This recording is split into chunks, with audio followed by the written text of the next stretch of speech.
10 types of parents you will find at every school Christmas nativity. Let's start off by talking about the bragger. We're talking about the parent here who, as soon as they hear a sniff that their child has got the main part, that's it, they cannot keep their mouths closed.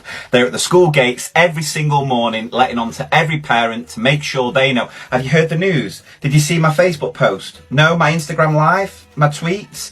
My YouTube vlog? You've not seen any of it? Well, would you believe this? Jodie has got the part of Mary. I know, I can't believe it. It's such a shock.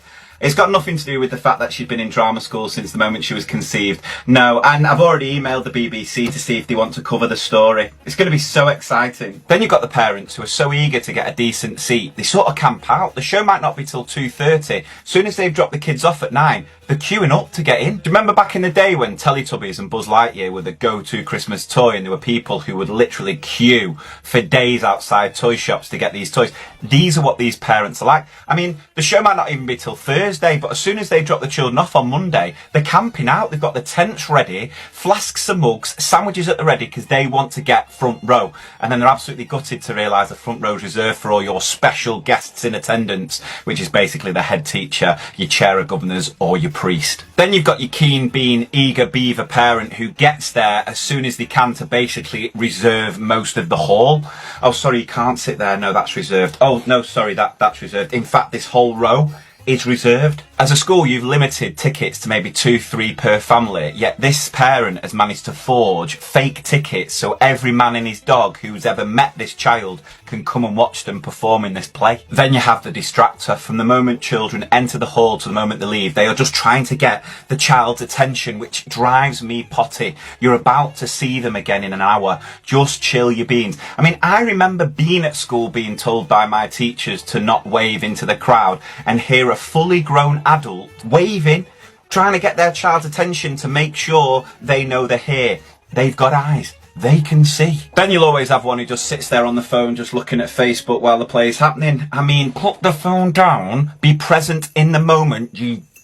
Despite telling the parents numerous times there is to be no photography, no filming because of strict GDPR regulations, there'll always be that parent who will try to sneakily film it so they can put it on Facebook,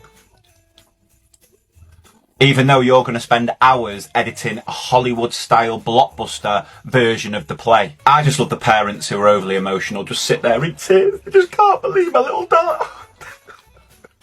The emotional one, it just gets me every time. The story, the acting, it's just... Ugh. Then you've got the parents who are recently separated, who now hate each other's guts with a vengeance, who are sat on opposite sides of the hall and just go through different emotions of glaring sort of death looks to their partner before changing it to look at their little darling on stage.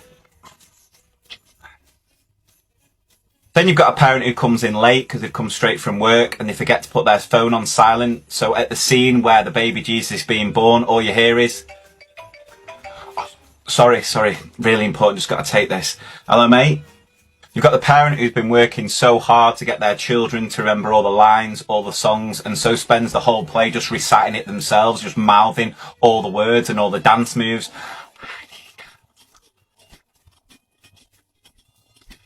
Then you've got a parent who wants to make a little bit of money from you being framed, so dares their child to do something outrageous. Listen, I'll give you £5 if when Jesus gets born, you take the doll, just drop kick it into the audience. Go on, do it, I dare you. Then there'll be that parent who's a little bit bitter that their child didn't get the main part, and so they can't humble brag on Facebook, and so just try and put the play down as much as possible.